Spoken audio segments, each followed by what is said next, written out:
పల్లెంది పడిమెట్ల పైకెక్కి గుడికేగు భక్తులకు ఎదురొచ్చే బంగారు స్వామి ఇరుముడులు స్పృశించి శుభమనుచు దీవించి జన బృందముల చేరే జగమేలు స్వామి తన భక్తులొనరిల్చు తప్పులకు తడబడి ఒక పక్క ఒరిగెన ఓంకారమూర్తి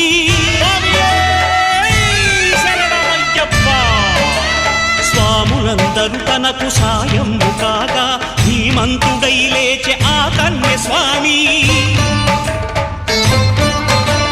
పట్టబంధము వీడి భక్తతతికై